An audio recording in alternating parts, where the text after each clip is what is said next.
Olá! No vídeo de hoje eu quero falar sobre isso aqui. Isso aqui é uma laranja. Aline, laranja? Será que esse vídeo é sobre frutas? Ou será que a mãe bilíngue enlouqueceu e vai falar hoje sobre drinks? Drinks em inglês? Até poderia, mas não é. Então vem comigo.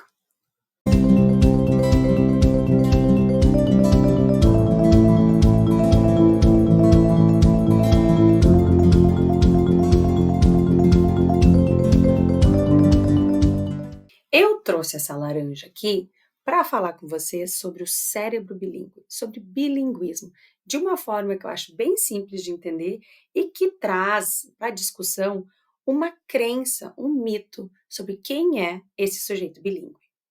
Quando se começou a falar em bilinguismo, as primeiras pesquisas, os primeiros autores definiam o sujeito bilíngue como alguém que tivesse competência igual nas duas línguas, como se fosse um nativo das duas línguas.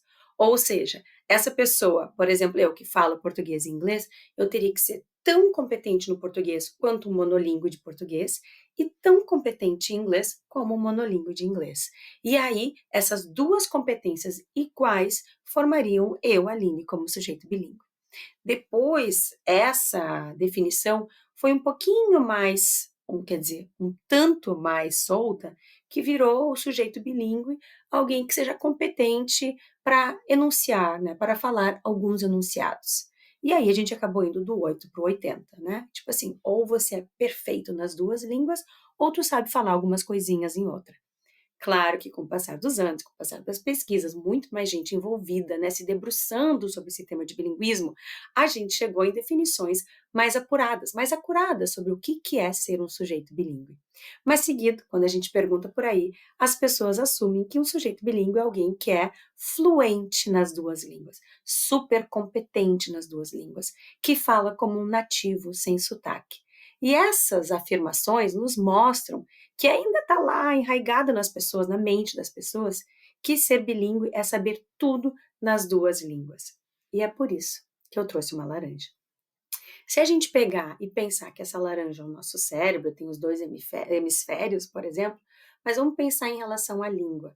As pessoas acham que um bilíngue, né? Muitas pessoas ainda acham que é aquele sujeito que tem 50-50, meio a meio. Tudo que ele sabe de inglês, por exemplo, ele sabe de português, né? Todo o domínio que ele tem dessa língua, ele tem na outra língua. Tudo que ele é capaz de fazer na língua A, ele é capaz de fazer na língua B. Como se esse sujeito bilíngue fosse duas metades de uma laranja que se completam. Mas o que a gente sabe é que não é assim, né? O que a gente discute muito na graduação, na pós-graduação, em cursos especializados de bilinguismo e com as nossas alunas da comunidade bilinguária, e vocês que nos seguem aqui, é para mostrar que não. Um sujeito bilíngue não é assim. Ele não é duas metades de uma laranja. Eu brinco que é como se fosse metade laranja, metade maçã, metade laranja, metade abacaxi, metade laranja, metade abacate. O que a gente quiser. Por quê? Porque ninguém é 50-50. Tem algumas pessoas que ainda acreditam que é possível se tornar um bilíngue balanceado. Essa ideia de bilíngue balanceado é exatamente essa, 50-50. Alguém que sabe tudo de uma, tanto na outra. E aí ele é balanceado. Só que elas deixam de considerar, deixam de levar em consideração que a língua, ela tem um propósito. E que a gente usa a língua para fazer coisas no mundo. E se eu uso uma das línguas para fazer algumas ações que na outra eu não uso, eu não tenho esse conhecimento naquela língua. Então eu, Aline, sempre uso o mesmo exemplo. Sei coisas de obra, cimento, rejunte, sei lá, cal, ah, pá, sei um monte de coisa, tomada, rodapé. Eu tenho esse conhecimento de viver no Brasil, de ver meus pais fazendo alguma coisa, de ver vídeos de reforma, de fazer mini reformas na minha casa. Eu sei esse vocabulário, mas eu nunca tive essa experiência de viver isso em inglês. Então, essas palavras eu não sei. Então, eu não sou 50-50 no que diz respeito a obras e vocabulário dessa área, né? Eu não sei. Mas por muito tempo eu trabalhei, por exemplo, em áreas específicas, ou de medicina, ou de engenharia, que tem um vocabulário muito específico que eu sabia usar ele em língua inglesa. Muitas vezes eu não sabia qual é que era essa palavra em português, mas eu sabia em língua inglesa. Principalmente na medicina, eu sabia muitas coisas, até porque eu gosto de assistir muitos seriados médicos. Então, eu tenho muito vocabulário de medicina em inglês, que eu não tenho em português. Ou seja, encontrar alguém no mundo que seja 50-50, o bilíngue balanceado, como muitas pessoas acham que existe e almejam ser, é praticamente impossível, porque a gente usa as línguas para fazer algo. Então, pode ser que eu sei algumas questões que eu aprendi na escola em português, mas eu consumo um outro conteúdo na internet, em televisão, tudo em inglês. E eu vou saber naquela língua e não vou saber da outra. Então, eu posso sim ser super competente nas duas línguas. Eu posso sim ser super fluente nas duas línguas. Mas ser super competente e super fluente nas duas línguas não garante o 50-50.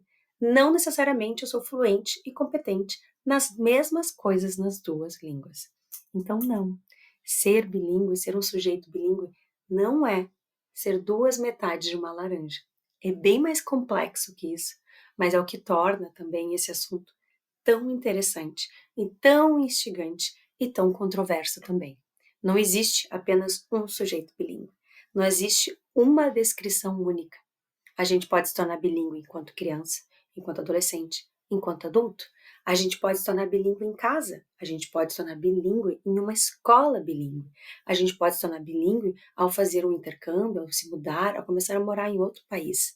A gente pode ser bilíngue porque a gente quis aprender ou porque alguém decidiu por nós, por exemplo, numa gravidez, numa gestação, numa criação bilíngue, né? Eu posso ser bilíngue, aprender uma língua, aprender duas línguas e depois deixar de usá-las e deixar e esquecer essa língua, né?